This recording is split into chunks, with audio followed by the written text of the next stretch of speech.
Alors bonjour à toutes et à tous. Donc je me présente, Marion Mathieu. Je suis scientifique de formation.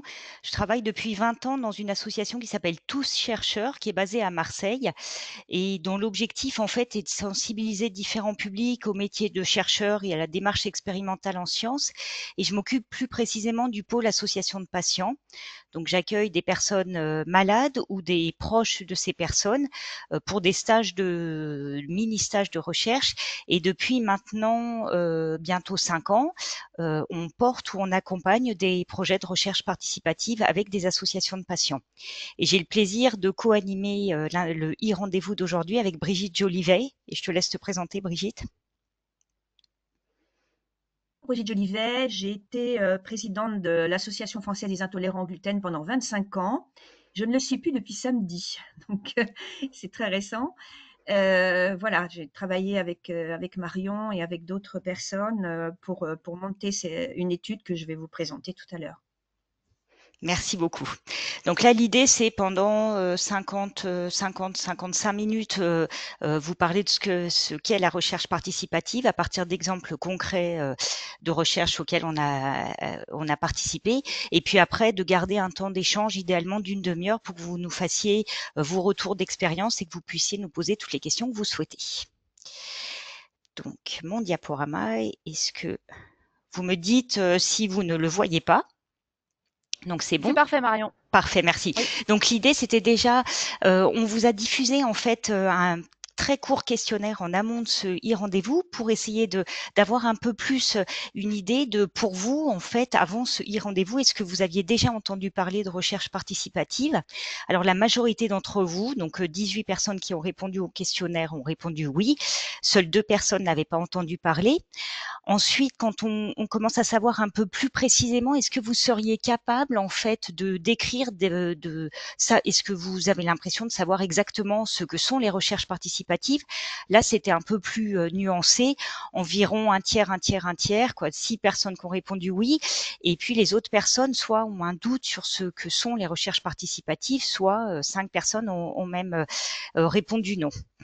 Alors et ce qu'il faut quand même vous disiez, c'est que globalement, vous êtes plutôt sensibilisé à la recherche participative que la population générale, parce qu'en 2016, il y avait eu un sondage Ipsos en fait auprès de la population générale pour savoir en fait si les individus lambda en fait de la population générale avaient déjà lu ou entendu parler du terme science participative.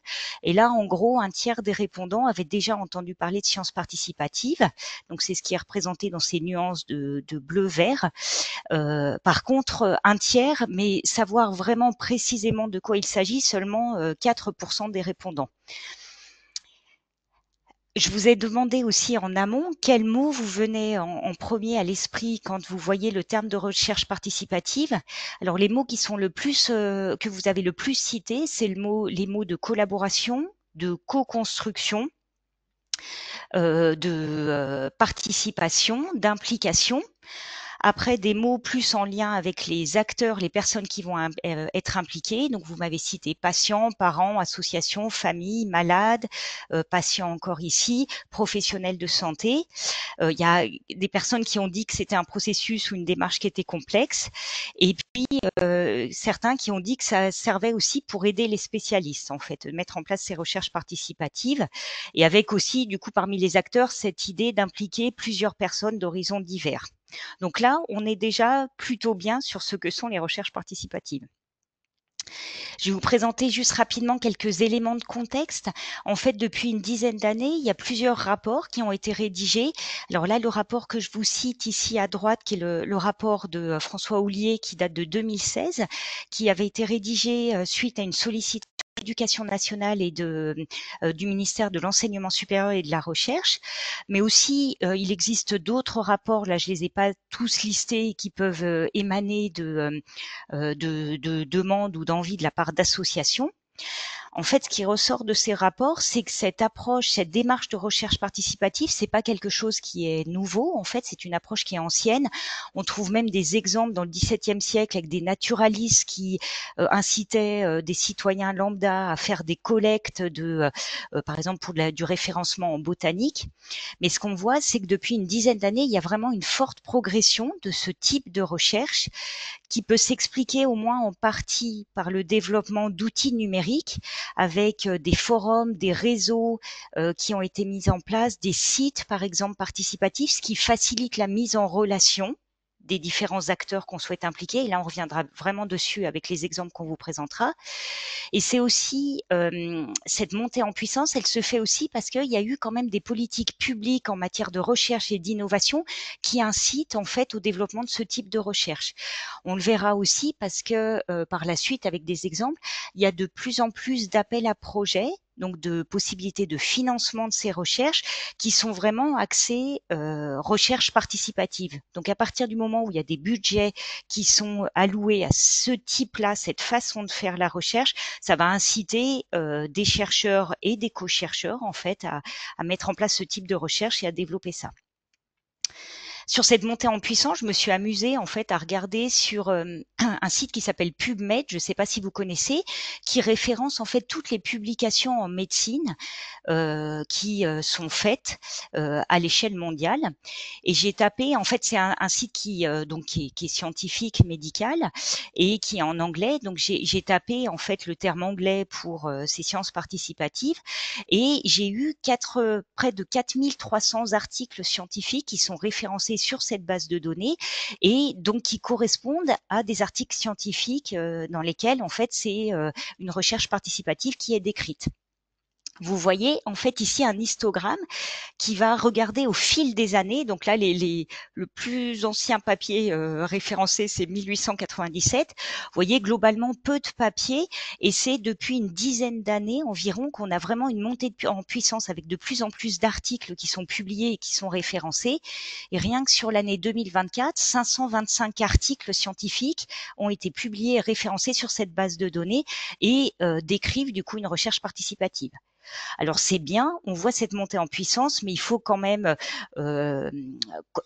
dire que ça reste quand même modeste en termes de production scientifique parce que sur PubMed, c'est plus d'un million, 1 million de publications qui sont référencées par an. Donc ça, c'est sur le site PubMed. J'ai regardé aussi sur un autre site, je ne sais pas si vous le connaissez, qui s'appelle Web of Science, qui va référencer à la fois des articles scientifiques, des ouvrages, des thèses, dans le domaine plus large en fait de la science et pas que de la biologie et de la santé. Et là, j'ai un peu plus de 6000 articles qui sont référencés.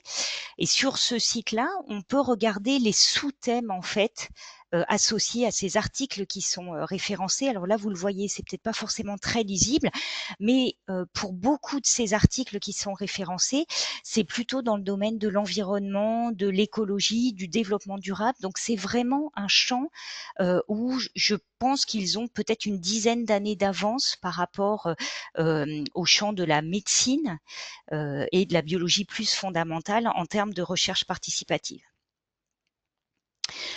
On le verra en fait au fil de ce e-rendez-vous et puis avec vos échanges, il y a plusieurs termes qui sont utilisés et ce qui peut prêter un petit peu à confusion et qui englobe des choses équivalentes ou assez proches. En fait, on peut parler de recherche participative, on peut parler de recherche collaborative, recherche coopérative aussi, de recherche-action et je vous ai mis aussi les termes qui sont cités en anglais.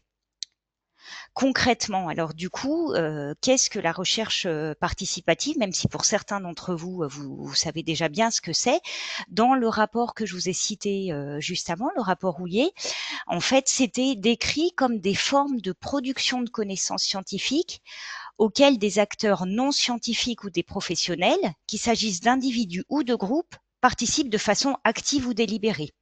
Donc ça, c'est la définition qui avait été proposée dans le rapport et qui a été reprise l'année suivante.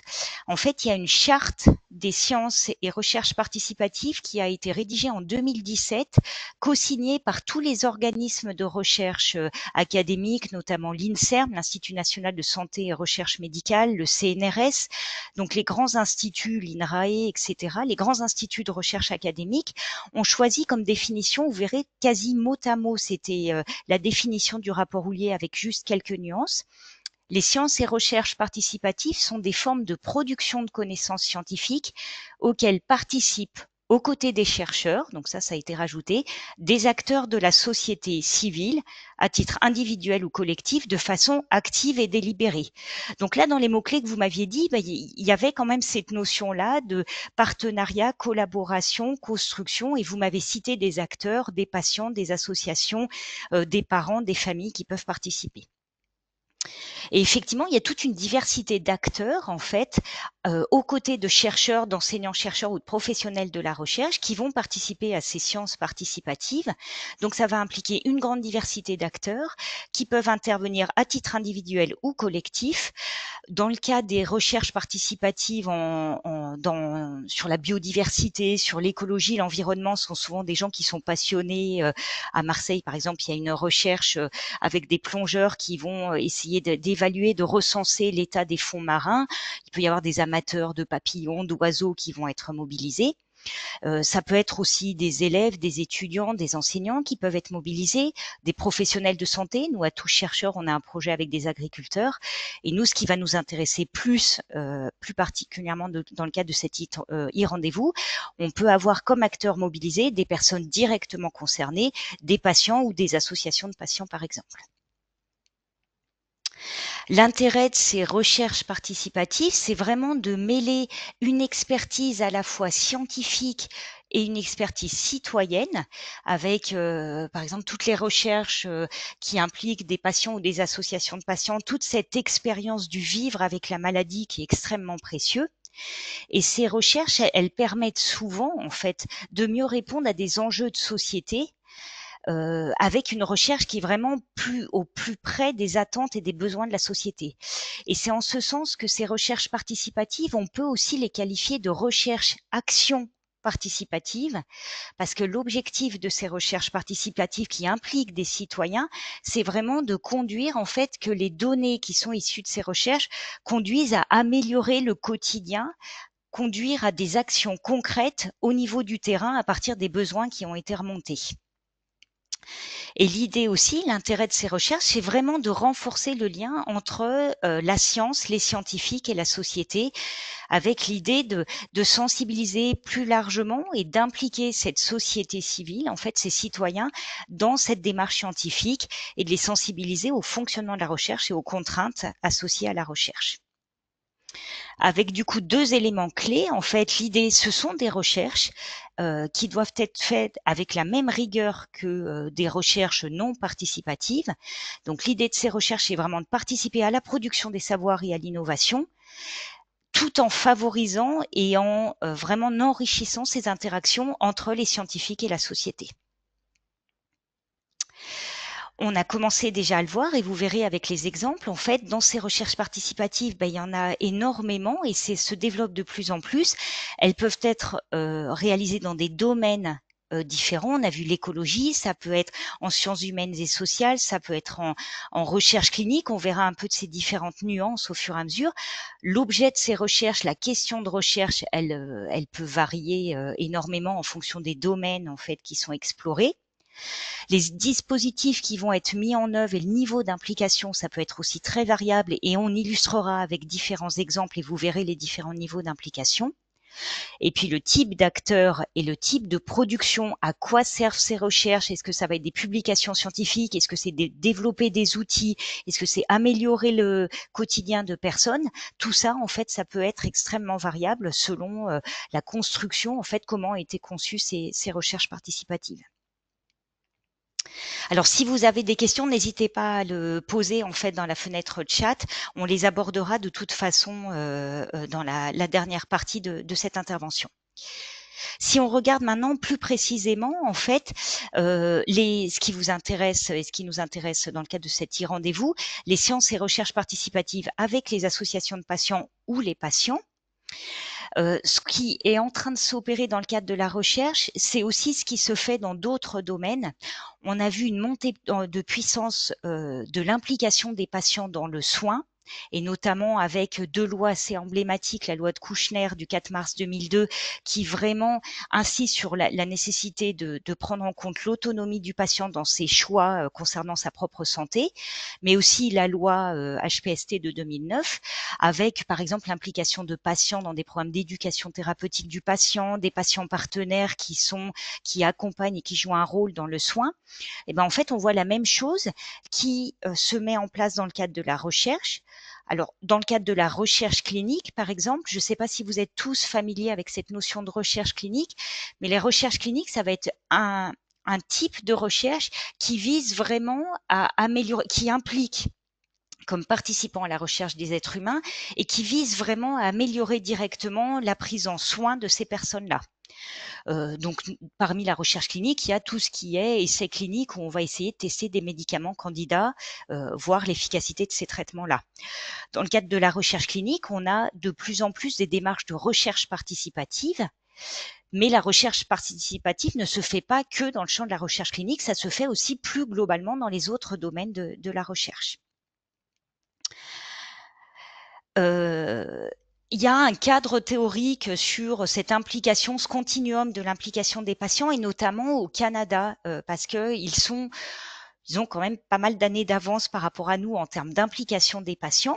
Et eux, ils ont, dans un modèle qui s'appelle le modèle de Montréal, décrit en fait le niveau de participation des patients avec un engagement qui est de plus en plus fort quand on va de la gauche vers la droite, que ça soit dans le soin, dans l'organisation ou la gouvernance en fait des systèmes de santé, dans l'élaboration des politiques de santé, dans l'enseignement, mais surtout dans la recherche qui va nous intéresser aujourd'hui. Et ce niveau d'engagement, ça peut aller juste dans une phase d'information des patients sur où en est la recherche, à une consultation des patients pour essayer d'identifier quelles sont les thématiques de recherche qui leur semblent pertinentes. Mais nous, si on s'intéresse à la recherche participative, on va être plutôt dans les 2 carrés de droite, une implication bien plus forte des patients dans la recherche, voire même une implication des patients dans la gouvernance, dans toutes les étapes de la recherche jusqu'à la diffusion et la valorisation des résultats. Alors, les questions qui seront importantes à se poser et qu'on s'est posées dans les exemples qu'on va vous présenter, c'est à quel moment, en fait, on va impliquer ces patients, ces co-chercheurs, dans le processus de recherche, quelle est la visée de la recherche et les formes et les modalités de la collaboration. Et là, il y a différents cas de figure qui peuvent se produire. Là, je vous ai représenté de façon ultra schématique, basique, en fait, les différentes étapes de la recherche, mais c'est pas aussi linéaire que ça. Bien sûr, il y a des allers-retours en permanence, mais généralement, on va commencer par une observation sur le terrain ou une observation de données de la littérature. Ça va nous conduire à émettre des hypothèses, à se poser des questions, à souhaiter expérimenter, à obtenir des résultats et voir si ça valide ou invalide l'hypothèse qu'on a faite initialement. On va interpréter les résultats et conclure. Mais les recherches participatives, en fait, on peut avoir une implication de patients ou d'associations de patients dans cette phase-là d'expérimentation, où là, ces personnes-là, ces co-chercheurs vont être, être là utiles pour ces recherches comme collecteurs de données. C'est-à-dire qu'ils vont remplir des questionnaires, fournir des données, donner des informations les concernant et donc permettre d'entretenir, en fait, de donner les données qui vont être analysées dans le cadre de cette recherche.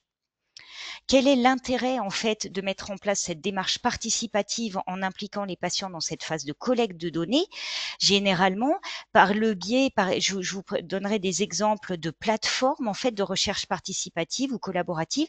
Ça permet en fait d'avoir bien plus de données qui sont collectées plutôt que d'avoir par exemple 15 patients ou 100 patients impliqués dans la recherche. On va diffuser via les réseaux, via Internet pour essayer d'avoir un bien plus grand nombre de personnes qui puissent en fait répondre à des questionnaires, à des enquêtes pour fournir en fait plus de données. Ça permet aussi de répondre à des questions qui n'étaient pas forcément possibles par des réponses classiques. Je vais vous prendre un exemple concret de suite. J'ai regardé sur internet des exemples. Alors, il y a une partie des exemples que je vais vous donner qui ne concernent pas les maladies rares, parce qu'on va voir en fait la recherche participative dans les maladies rares, ça commence en fait, mais on en est quand même encore dans une phase un peu d'amorçage de ce type de recherche. Mais pendant la crise Covid, il y avait eu une recherche participative qui avait été mise en place, qui s'appelle covidnet.fr, et l'idée en fait, c'était d'essayer de recueillir auprès de la population générale des données en fait, donc via internet et de façon anonyme, pour des personnes qui avaient pu contracter la Covid-19, mais pas forcément extrêmement malades ou qui n'avaient justifiaient pas forcément d'avoir recours au système de soins et d'aller à l'hôpital.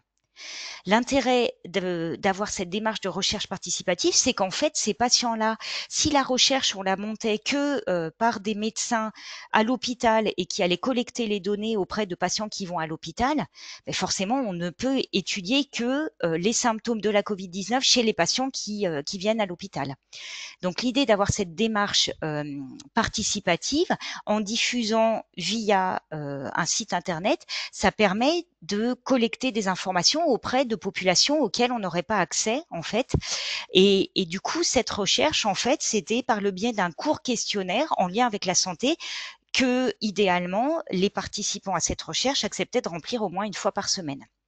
Donc ça, c'était pendant la crise Covid-19 et j'ai regardé, en fait, ils ont décliné, continué à faire cette démarche-là, à la fois pour la Covid et pour la grippe, avec l'idée, c'est de contribuer par cet engagement en fait à remplir un questionnaire une fois par semaine, répondre à un court questionnaire, essayer d'aider en fait les chercheurs à avoir une idée des différents symptômes, du niveau de circulation de ces agents infectieux, des répercussions sur la santé, de la durée de ces symptômes. Et donc il y a ces questionnaires en ligne, vous acceptez de vous inscrire et vous vous engagez de façon c'est un engagement moral en fait à remplir une fois par semaine un questionnaire. Un autre exemple en fait que j'avais trouvé assez original et intéressant, et puis aussi c'est des choses qui me sont souvent remontées de la part de personnes que j'ai en formation et qui sont concernées par des maladies chroniques pour lesquelles il y a des douleurs chroniques, et il y en a plusieurs qui me disent en fait moi ces douleurs elles sont exacerbées en fonction de la météo et notamment une météo humide. Sauf que quand vous en discutez avec les professionnels, ils vous disent oui, bon, c'est peut-être lié ou pas lié. Et puis de toute façon, c'est la vie d'une personne et c'est compliqué de savoir s'il y a vraiment un lien de cause à effet. C'est sûr, pour essayer de voir si vraiment les douleurs peuvent être exacerbées ou pas en fonction de certaines conditions météorologiques, il faut récolter énormément de données, donc avoir énormément de personnes atteintes de pathologies chroniques et pour lesquelles il y a des douleurs chroniques qui acceptent de renseigner en fait leur niveau de douleur. Et ce qu'on peut faire, c'est aussi le corréler avec des données météorologiques. Et là, c'est une équipe en fait en Angleterre qui a mis en place cette recherche suite à un besoin en fait, à une demande de la part d'associations de patients, de la part de patients, et ils ont développé en fait une application qu'on pouvait télécharger sur son téléphone, sur son smartphone. Là, je vous ai mis une capture d'écran à gauche, où en fait, il y avait toute une série de questions qui étaient demandées: la sévérité de la douleur, la fatigue, est-ce qu'il y avait une raideur matinale, un impact de la douleur sur le sommeil, la qualité de sommeil, est-ce qu'on se réveillait fatigué, est-ce qu'on arrivait ou pas à faire une activité physique, l'impact sur l'humeur, le bien-être. Donc, il y avait tous ces thèmes-là qui étaient questionnés dans l'application et qui ont été questionnés parce qu'il y a eu une réflexion en amont qui a été faite avec des patients. Et vous voyez à droite, en fait, le graphe, et ça, c'est un point sur lequel j'insisterai, où vous avez, en fait, le nombre de participants. Cette étude, elle a duré un peu plus d'un an. Et vous voyez en bleu, en fait, les participants qui sont actifs. Au début, il y en a plein. Et puis, au fil de l'eau, 2 ou 3 mois après, il y en a déjà moins qui répondent. Après, ils ont dû refaire un peu une vague de communication. Hop, il y a vous voyez le pic qui remonte un petit peu vers le mois d'octobre 2016. Donc, il y a un peu plus de participants. Puis, au fur et à mesure, ça se casse un peu la figure. Et là, c'est, je pense, quelque chose sur lequel il faut qu'on insiste, chercheurs, quand on veut mettre en place des projets de recherche participative, c'est expliquer l'échelle de temps de la recherche, expliquer en fait la rigueur par exemple, pendant combien de temps on a besoin de collecter des données, parce qu'en fait, il faut qu'il y ait quand même un engagement des personnes. Alors ça, justement, c'est aussi des discussions à avoir dans la conception de cette recherche. Peut-être que demander chaque jour à des patients de remplir ça sur une application, au final, c'est trop contraignant. et du coup, savoir jusqu'où on peut aller en termes de contraintes de sollicitation pour que ça soit acceptable et que les personnes participent sur la durée, en fait, à ces recherches. Un autre exemple, je ne sais pas si vous avez déjà entendu parler de la plateforme Compare, qui a été mise en place par les hôpitaux de Paris, la PHP. Compare, c'est pour la communauté de patients pour la recherche. Et là, ils ont donc c'est vraiment une plateforme en ligne, une e-cohorte avec actuellement il y a plus de 50 000 patients souffrant de maladies chroniques qui participent à, je pense qu'on est maintenant même à 55 000, avec une plateforme de recherche collaborative. Et du coup, l'idée c'est de mettre en lien des patients atteints de pathologies chroniques avec des chercheurs. Les chercheurs peuvent présenter les recherches qu'ils mettent en place et les patients qui font partie de cette e-cohorte peuvent choisir ou non de participer à ces recherches-là. Et j'ai regardé en fait sur cette plateforme Compare, donc qui référence des maladies chroniques, hein, rares ou pas rares. J'ai vu quelques exemples de recherches mises en place dans le champ des maladies chroniques rares, des projets qui sont référencés sur Compare. Je vois des projets de recherche sur le syndrome de Marfan, sur la maladie de Verneuil, neurofibromatose et syndrome d'Ehlers-Danlos. Et j'ai pris, par exemple, les 3 recherches, en fait, qui sont référencées sur ce site concernant la maladie rare qui s'appelle le syndrome de Marfan. Vous voyez, vous pouvez avoir accès aux protocoles et aux données qui ont été utilisées pour cette recherche. Il y a une première recherche qui visait plus à décrire et à suivre des patients, en fait, qui sont atteints du syndrome de Marfan, donc avoir un recueil plutôt de données cliniques sur la pathologie. La deuxième étude qui est référencée et qui a été lancée en 2022, donc la première 2019-2020, ça fait la première étude, c'est déjà savoir concrètement quels sont les symptômes et à quoi correspond le syndrome de Marfan et de le comprendre un peu plus finement. La deuxième étude mise en place en 2021, pardon, qui est la troisième qui est listée ici, ça va être c'est une étude qui visait à évaluer le retentissement socio-professionnel du syndrome de Marfan chez les personnes qui vivent avec cette maladie. Donc là, socio-professionnel, on est plus dans une recherche en sciences humaines et sociales. Et la troisième qui est listée sur ce site, c'est une étude qui vise à évaluer la fatigue rapportée chez ces patients. C'est sûr que dans les recherches participatives, la problématique de la fatigue qui est au cœur de la préoccupation des patients parce qu'il y a un fort impact sur leur qualité de vie, ce sont des recherches en fait qui sont souvent faites avec cette démarche participative parce que c'est peut-être pas en fait une préoccupation première des professionnels de santé d'aborder la fatigue. Et donc, ce sont souvent des recherches participatives. Moi, je participe à un groupe de travail interassociatif où justement on essaye de mettre en place des projets de recherche sur la thématique de la fatigue. Donc, il y a soit une mobilisation des patients dans la phase de collecte de données, mais en fait, idéalement, dans les recherches participatives et qu'on peut même appeler recherche collaborative, où il y a vraiment une implication très forte des patients, l'objectif, c'est d'avoir une implication des patients dans toutes ces étapes de la recherche, de la phase, bien sûr, de collecte de données, mais aussi en amont, bien sûr, réfléchir sur la question de recherche, sur l'hypothèse, en fait, qu'on va souhaiter tester, dans la phase d'analyse, d'interprétation des résultats et d'action à mener. Donc ça, c'est idéalement, en fait, ce vers quoi on devrait tendre, c'est-à-dire une implication vraiment forte des patients dans toutes les étapes. Ça faisait partie, quoi, c'était la dernière question que je vous posais dans l'enquête qu'on vous a distribuée en amont. On vous avait demandé si vous aviez déjà été impliqué dans une recherche participative. Vous êtes 7 à m'avoir répondu non. C'est en gros moitié-moitié. 7 à m'avoir répondu non. 8 à m'avoir répondu oui. Parmi les 8, 7 ont été impliqués uniquement dans la phase de collecte de données, ce qui est quand même souvent le cas. Et une personne, et ça sera intéressant dans le temps d'échange, qui a été aussi impliquée dans les autres phases que la phase de collecte de données. Je vais passer la main. L'idée, c'est de vous présenter 2 exemples concrets de recherche collaborative. Alors, la première qui ne concerne pas une maladie rare, mais je vais laisser la parole à Brigitte, donc représentante associative, pour qu'elle nous explique comment elle en est venue en fait à monter cette recherche. Et la deuxième, IGP rare, que je vous présenterai, qui est une recherche transversale sur les maladies rares. Brigitte, je te laisse la main. Bonjour. Donc, je vais vous présenter Vis-en-Glute, qui est une... tu peux avancer sur la suivante. Voilà. En fait, il y a quelques années, on s'était posé la question. Moi, je représente l'association des intolérants au gluten. Donc, c'est une maladie qui se vit avec un régime strict. Et il y a quelques années, en 2015, on avait fait un premier questionnaire qui était destiné uniquement à nos adhérents. Et on avait eu près de 1500 réponses, ce qui est plutôt bien, avec 83% de cœliaques, sachant qu'il y a plusieurs types. Il y a les cœliaques et les intolérants qui ne sont pas cœliaques. Et on avait trouvé que vraiment il y avait des choses intéressantes, savoir comment les gens faisaient leurs courses, etc. Et en discutant avec le docteur François Forisson, qui est méthodologiste à l'INSERM, il m'a dit, oh, bah, c'est super intéressant cette étude, mais par contre là on peut rien en faire, quoi. Elle n'est pas montée de façon à pouvoir être utilisée scientifiquement par la suite.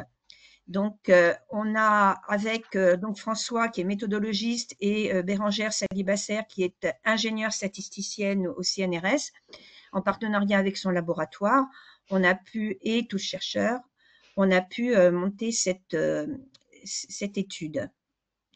Hein.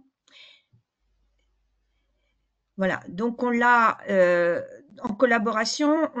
Le but de l'étude, c'est d'améliorer le quotidien des personnes qui suivent un régime en apportant des solutions. Donc, le but, c'était aussi de pouvoir que l'association puisse bien connaître les problématiques des gens qui suivent un régime sans gluten pour pouvoir leur apporter des solutions qui soient acceptables et efficaces, de façon à améliorer leur qualité de vie.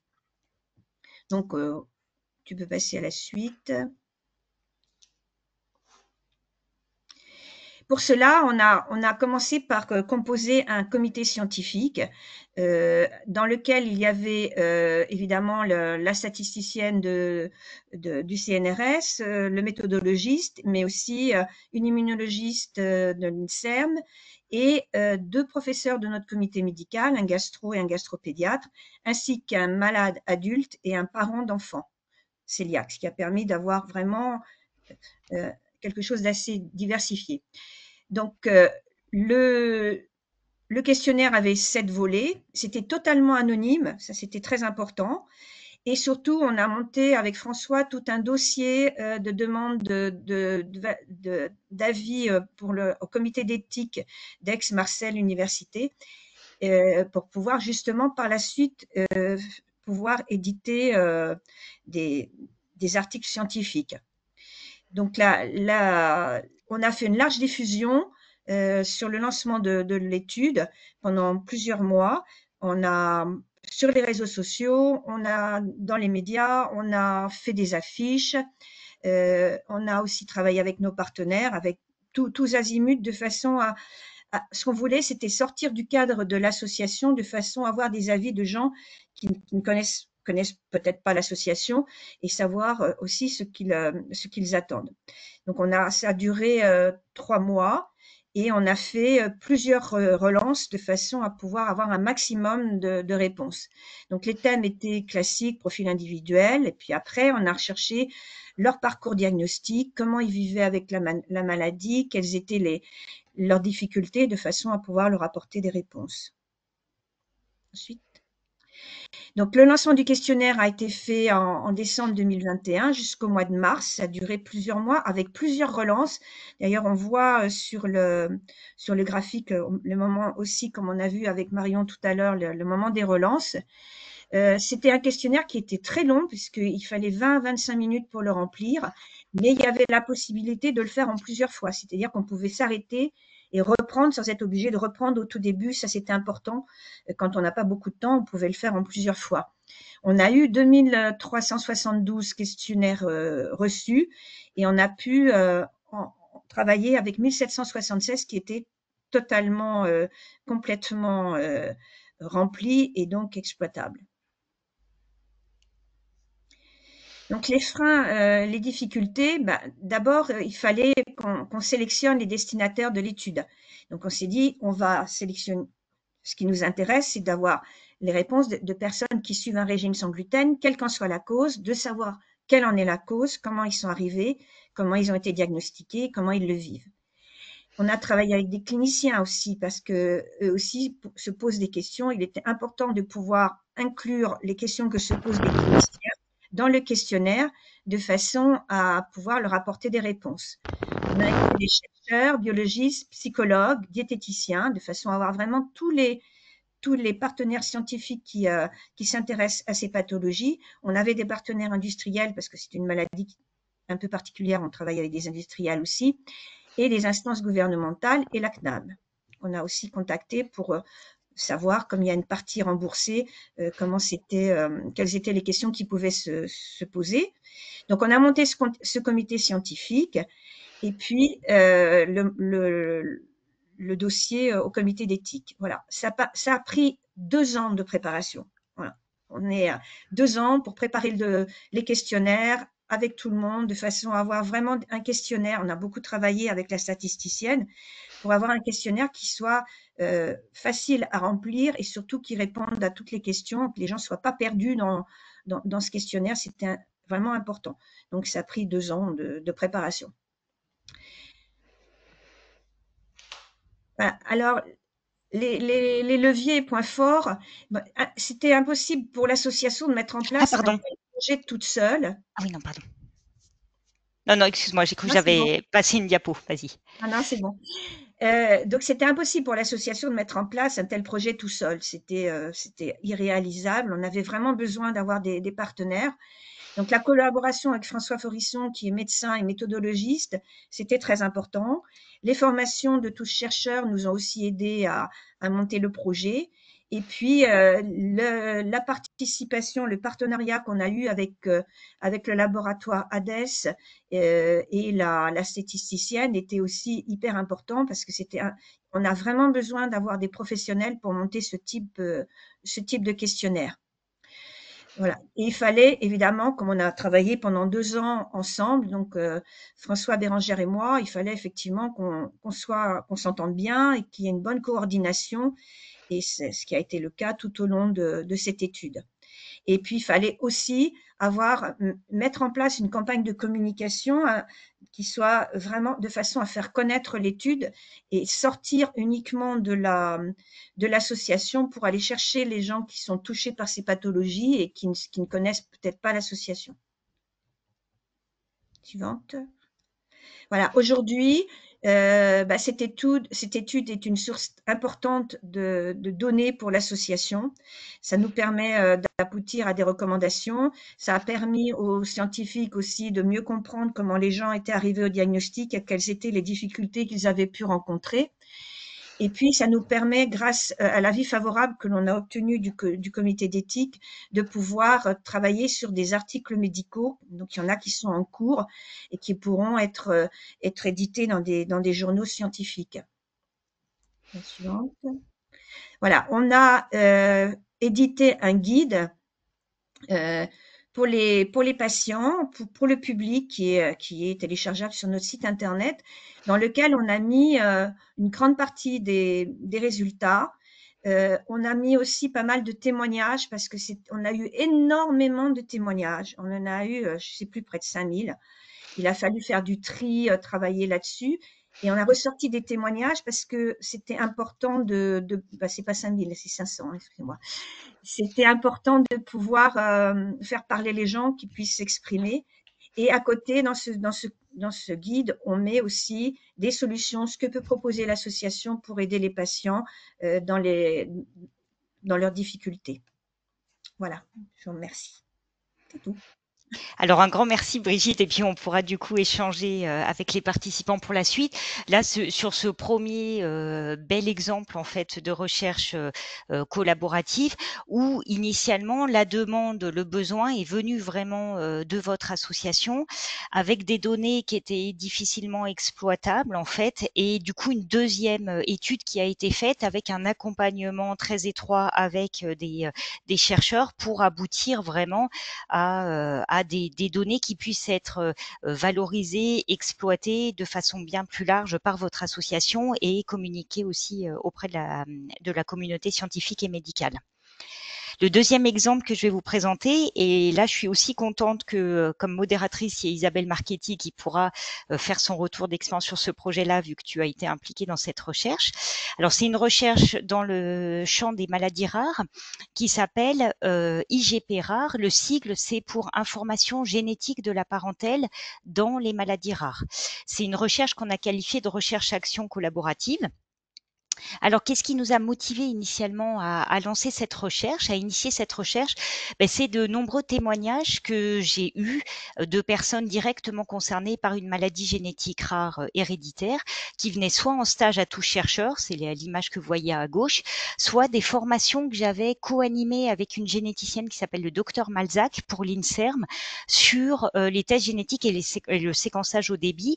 Et au cours de ces formations, en fait, on a eu pas mal de témoignages de personnes qui avaient eu à informer leurs proches de ce risque génétique au sein de la famille et qui avaient rencontré des difficultés pour transmettre cette information, soit parce que c'était des informations trop techniques et qu'ils avaient du mal à les transmettre, soit parce qu'ils avaient eu, ces personnes avaient ressenti, en fait, elles avaient eu la perception d'être un peu oiseaux de mauvais augure au sein de leurs apparentés, au sein de leur famille. C'est vrai que cette question d'information génétique de la parentèle, je ne sais pas si vous êtes tous et toutes familières avec cette démarche. C'est une démarche quand même singulière où en fait on demande à une personne qui est souvent la personne malade ou un parent d'enfant malade, chez qui on a fait le diagnostic d'une maladie génétique héréditaire, d'informer ses apparentés de ce risque génétique au sein de la famille. Et donc, on délègue à une personne, en fait, malade ou parent d'enfant malade, une fonction qui relèverait plus d'une fonction professionnelle, avec toutes les difficultés à transmettre cette information technique, scientifique, médicale complexe. Elle se fait, cette information de la parentèle, dans un contexte difficile parce que à partir du moment où on a fait le diagnostic chez cette personne-là, diagnostic qui a pu avoir lieu à la suite d'une errance plus ou moins longue, en fait, on va demander à cette personne-là, une fois qu'elle a eu le diagnostic, d'aller informer les apparentés. Donc, il y a déjà le choc qui est lié au diagnostic et on lui donne cette tâche délicate d'informer les apparentés. Ce que vous ne savez peut-être pas, en fait, cette question de l'information génétique de la parentèle, c'est encadré avec les lois de bioéthique. Il y a eu une obligation qui a été introduite en 2004, plus sous la forme d'une obligation morale, et lors de la révision des lois de bioéthique en 2011, maintenant c'est une obligation légale. Le patient doit informer ses apparentés dès lors qu'il y a une maladie génétique héréditaires pour lesquels il y a une possibilité de soins, de prévention, y compris de conseil génétique qui peut être mis en place. Du point de vue du législateur et puis aussi quand même des professionnels, cette information de la parentèle, en fait, ça a été imaginé dans le cadre d'une solidarité familiale pour informer les apparentés de ces données qui concernent leur propre santé et d'être informés de ce risque potentiel d'être eux-mêmes atteints. Mais cette transmission d'informations peut être potentiellement délétère pour les liens familiaux, comme ce qui nous avait été rapporté par les personnes qui avaient fait des témoignages lors des formations à tous chercheurs. Donc notre recherche action telle qu'on l'a imaginée et qu'on l'a construite, la plus grosse partie de cette recherche en fait se déroulait en France et avait comme objectif vraiment de comprendre les mécanismes en jeu lors de cette information des apparentés, essayer de voir s'il y a des facteurs qui sont associés soit à une information qui passe mal ou une information qui aurait des conséquences délétères sur les liens familiaux. Et puis, on avait aussi un petit volet européen qui s'est fait en partenariat avec l'association Aurore 10. L'idée, c'était d'essayer de voir dans les autres pays d'Europe, est-ce qu'il y a une obligation comme en France ou pas? Qui est-ce qui fait cette information des apparentés? Est-ce que dans certains pays, il y a une démarche qui a été mise en place pour accompagner les patients dans cette tâche d'information des apparentés? On l'a conçu dès le début comme une recherche-action. L'idée, c'était vraiment à partir du moment où on essayait de mieux comprendre les mécanismes en jeu et les facteurs qui sont associés à cette expérience d'information des apparentés, c'était à terme d'essayer de proposer des solutions d'amélioration, des outils, des mesures à mettre en œuvre pour accompagner les patients ou les parents dans cette tâche d'information des apparentés, que ça soit en termes d'efficacité d'information transmise, mais aussi limiter au maximum les conséquences délétères sur les liens familiaux. Dès le début, en fait, on a voulu mettre une démarche collaborative et multidisciplinaire, c'est-à-dire que dès la conception en fait du projet, on a constitué 3 collèges d'une douzaine de personnes chacun.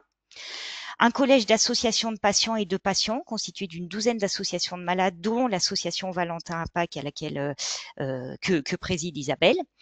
Un collège de professionnels de santé composé de généticiens, conseillers en génétique et psychologues, et un collège plus typé sciences humaines et sociales avec des chercheurs, des juristes, statisticiens, des philosophes qui participent qui constituent ce collège. Donc on avait 3 collèges et aussi un comité de pilotage constitué d'une dizaine de personnes qui provenaient de ces 3 collèges différents. Dès le début du projet, en fait, on a voulu alors déjà construire des supports de communication pour accompagner les associations de patients dans cette phase de communication sur le projet. Donc on a construit une petite vidéo animation et on a associé en fait des représentants d'associations de patients dans l'écriture de ce storyboard pour faire la vidéo. On a monté aussi un site internet. Mais surtout, ce qu'on a fait pendant la première année, pour essayer de comprendre les mécanismes en jeu lors de cette information des apparentés, on a souhaité construire un questionnaire qui était distribué et diffusé largement pour recueillir les expériences de patients ou parents ayant eu à informer leurs apparentés. Donc, questionner directement les personnes qui avaient informé leurs apparentés.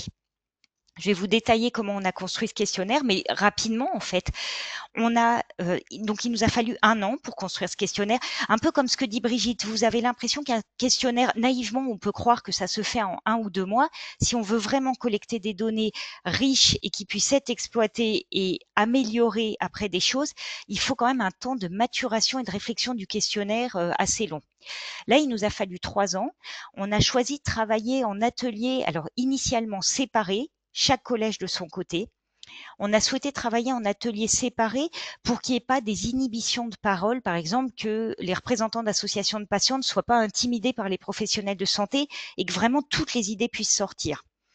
À partir de ces ateliers réalisés en collège séparés, on a rédigé un document synoptique qui résumait en gros tout ce qui avait été soulevé sur notamment les thèmes en fait que souhaiterait aborder chaque collège dans le questionnaire.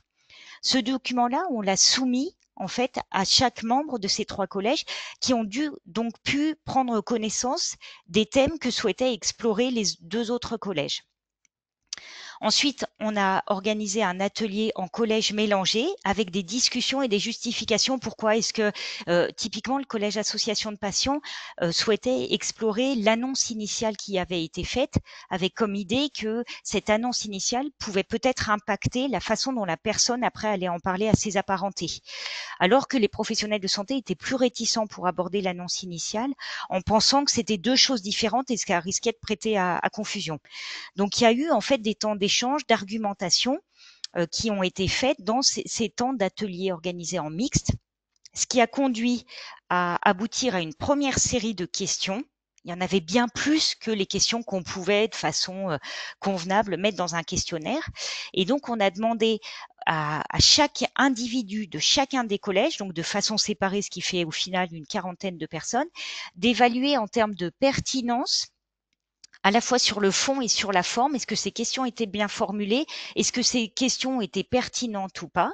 Ce qui nous a permis de recueillir 712 suggestions d'amélioration et de classer ces questions-là en termes de pertinence. Ce qui nous a permis d'aboutir à un questionnaire V0 qu'on a soumis en situation réelle là encore aux membres de chacun des collèges, ce qui a permis d'améliorer encore, et notamment par exemple les liens en fonction de ce qu'on répondait à une question, s'il y avait des questions conditionnelles, des choses comme ça, ce qui nous a permis d'aboutir au final au questionnaire validé. Pour vous donner un ordre de grandeur, au même titre que Brigitte a parlé de 2 ans pour construire le questionnaire, nous c'est un peu un équivalent de 300 heures de travail qui ont été nécessaires pour construire ce questionnaire, qui explorait à la fois les acteurs, donc quelle est la personne qui a informé, qui est-ce qu'elle a informé, de quelle maladie elle est touchée, au niveau de la famille, par exemple, est-ce qu'il y a des liens, la communication qui se fait bien ou pas, le nombre d'apparentés fréquentés, des questions sur le déroulement de cette information génétique de la parentèle, les conséquences qu'elles ont eues sur les liens familiaux, mais aussi l'annonce initiale, par quel type de professionnel elle avait été faite, comment elle avait été réalisée, et puis aussi qui avait présenté cette mission d'information des apparentés à la personne qui a fait cette information de la parenté. Donc après la construction du questionnaire, il y a eu une phase de diffusion et là les associations ont été énormément mobilisées via donc leur réseau associatif, mais aussi des associations en lien avec ces 12 associations qui faisaient partie du collège. On a mobilisé aussi les filières de santé, on a mobilisé l'Alliance Maladies Rares pour essayer de diffuser le plus largement possible. Pendant environ 6 mois, en fait, cette enquête a été diffusée, ce qui nous a permis de collecter 685 expériences détaillées d'informations génétiques de la parentèle entièrement documentées. Ensuite, il y a eu la phase d'analyse de résultats. Alors, c'est la seule phase où les associations de patients n'ont pas été mobilisées.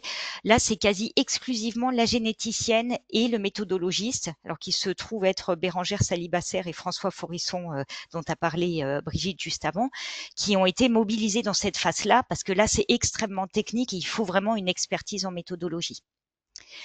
Mais dans la phase de discussion des résultats, là encore, on a de nouveau remobilisé fortement les associations de patients via le collège association de patients et on a essayé d'appliquer la même démarche. Alors, peut-être pas autant que pour la construction du questionnaire et cette phase doit encore être continuée, mais on a organisé des ateliers en collège séparés pour discuter les résultats.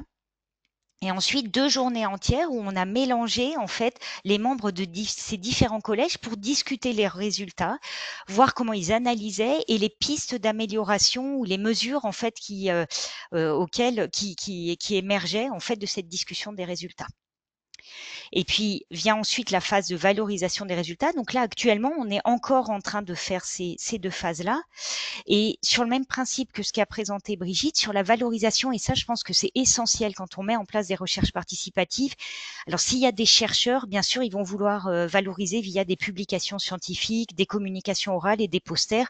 Et c'est aussi important, en fait, qu'il y ait ce canal-là, parce que ça permet de rendre visibles ces recherches auprès de la communauté scientifique et médicale. Ce qui nécessite en amont, effectivement, d'avoir des feux verts de comité éthique, ce qu'on a fait comme pour le projet Vie sans gluten. Mais on communique aussi, et ça c'est essentiel, auprès des associations de patients. Donc moi j'ai organisé un webinaire, même 2 webinaires à destination d'associations de patients, et ça c'est ce qu'on souhaite encore continuer à faire, au même titre que le guide, Brigitte, dont tu as parlé. L'idée c'est qu'il y ait cette communication qui se fasse auprès des différents acteurs qui ont été mobilisés pour cette recherche. Donc pas communiquer que auprès des scientifiques, mais aussi des co-chercheurs qui ont été mobilisés, des associations de patients. Ce que je vois comme frein et difficulté peut-être à relever, juste pour vous donner un ordre d'idée, en fait, cette recherche, on a commencé à se dire ça serait intéressant de la faire autour de 2016-2017. On a commencé à chercher des financements, en fait, et il nous a fallu 3 ans pour obtenir un financement. On a eu un financement de l'Agence de la biomédecine parce que, alors, ce qui était valable avant l'est un petit peu moins maintenant, mais il y a quand même très peu d'appels à projets qui sont adaptés à des recherches participatives. Donc, ce sont des niches. Typiquement, dans les maladies rares, il y a un appel à projet 1 fois par an par la Fondation Maladies Rares, un appel à projet en sciences humaines et sociales, où c'est obligatoire, quand on soumet, d'avoir l'implication de 3 acteurs, des chercheurs en sciences humaines et sociales, des cliniciens et une association de patients. Donc ça, c'est un type de financement. Il y a l'INSERM aussi depuis quelques années qui a mis en place en fait un fonds, un financement en fait d'amorçage d'une collaboration entre associations de patients et chercheurs. Donc il y a l'Agence de la biomédecine qui peut financer et il y a aussi l'Agence nationale de la recherche qui propose en fait des financements qui s'appellent Science avec et pour la société. C'est SAPS, c'est 1 à 2 fois par an en fait, et donc ce sont des financements. Et c'est sûr que plus il y aura des financements, plus ça incitera des chercheurs et des associations de patients à impulser ce type de recherche. Mais donc ce qui veut dire que moi, typiquement, j'avais des associations de patients qui étaient à fond sur la recherche. Je leur ai dit, moi je peux pas la commencer tant qu'on n'a pas de financement. Donc il faut arriver à garder cette motivation sur la durée et 3 ans en fait avant même qu'on puisse commencer la recherche. Ensuite, quand on a eu le financement, vous avez vu, nous, on a constitué 3 collèges plus le COPIL, c'est une 40aine de personnes, et arriver à convaincre des gens qui n'ont pas l'habitude forcément de travailler ensemble, qu'il y aura un intérêt, en fait, à travailler ensemble. Cette confiance dont tu parlais, Brigitte, elle est essentielle d'avoir envie et d'être assez pour sur ces nouvelles façons de faire la recherche. Vous avez vu en termes d'implication des participants, ça c'est important. Moi, les membres du collège, des 3 collèges, c'est environ 300 heures de travail pour la construction du questionnaire.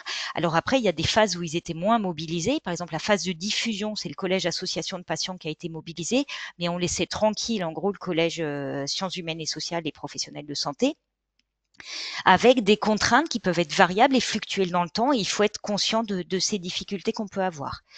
Alors nous, on avait des contraintes méthodologiques aussi qu'il faut faire accepter à chacun. En fait, sur le questionnaire, par exemple, la statisticienne qui était rigoureuse sur la façon de formuler les questions, choix multiples, choix uniques, ça allait impacter la façon dont on allait analyser les résultats. Et du coup, il faut être capable de faire un pas de côté et d'accepter des contraintes dans certains cas de figure. Mais ce qu'on voit vraiment, c'est qu'il y a eu une richesse des échanges liés à cette diversité de profils. Par exemple, tout ce qui était l'exploration en fait de l'annonce initiale et de la présentation de la mission des GP, ça n'aurait pas été questionné si on avait construit le questionnaire qu'avec des professionnels de santé. Et en fait, les résultats montrent que ça impacte énormément comment va se faire l'information des apparentés et on serait passé à côté de quelque chose si on n'avait pas mobilisé des associations de patients dans cette phase de construction du questionnaire. L'idée aussi, et ce qui est riche quand même et qui motive, je pense, les associations de patients qui s'impliquent, c'est cette notion de recherche-action qui ressort aussi dans le projet Vie sans gluten, avec l'idée, c'est que ces données-là puissent après être utiles pour améliorer en fait le quotidien des patients. Mais en fait, on a eu des retours aussi des professionnels de santé, des chercheurs en sciences humaines et sociales, qui n'étaient pas forcément habitués à ces démarches-là, et qui ont été agréablement surpris de la richesse et de ce qui en ressortait. Alors, à voir, on peut, je pense, échanger et puis on rediscutera peut-être juste des freins et des difficultés en fonction de ce qui ressort de nos échanges. Moi, je vous propose d'arrêter là pour qu'on ait bien une demi-heure pour discuter ensemble. Et alors du coup, les freins, les difficultés, les points forts, les leviers en fait de ce type de recherche, ça a déjà été discuté, mais l'idée c'est de créer ce partenariat. Il faut déjà commencer à avoir envie de travailler ensemble. Brigitte l'a dit, ce plaisir en fait de travailler avec, en tant que représentant d'association de patients, avec des chercheurs, avec la statisticienne. Et ça, cette confiance, elle prend plus ou moins de temps à se construire, mais c'est essentiel d'avoir envie de travailler ensemble. Ça, c'est valable pour tous les partenariats, même des chercheurs, par exemple, de biologie qui doivent discuter avec des mathématiciens, il faut qu'ils aient envie de travailler ensemble. Mais il faut aussi que cette collaboration entre chercheurs et citoyens, ça, elle se fasse dans la durée, avec ces interactions, à entretenir sur la durée pour maintenir en fait ce lien, cette collaboration sur le long cours. Ce qui est pour moi du coup essentiel, c'est d'essayer de favoriser des rencontres, apprendre à travailler ensemble, à se respecter mutuellement. Je sais que le Cancéropole Rhône-Alpes avait organisé une formation où il fallait qu'il y ait des binômes patients-chercheurs qui participent, et c'est des formations pour apprendre à travailler ensemble quand on vient d'horizons différents. Je trouvais intéressant leur démarche parce que c'était pas on va former des patients à la recherche pour qu'ils s'adaptent à des chercheurs. Là, c'était vraiment une démarche, on va former des chercheurs et des citoyens à faire une recherche ensemble. Et donc, ce type de formation se développe petit à petit et c'est vraiment l'idée d'apprendre à travailler ensemble. Pour maintenir la collaboration sur la durée, pour moi, c'est aussi important, en fait, qu'il y ait des retours qui soient faits régulièrement, justement dans les temps, dans les phases un peu creuses de la recherche. Nous, typiquement sur IGP rare, la phase d'analyse des données, ça a duré 8 mois, je crois, de mémoire.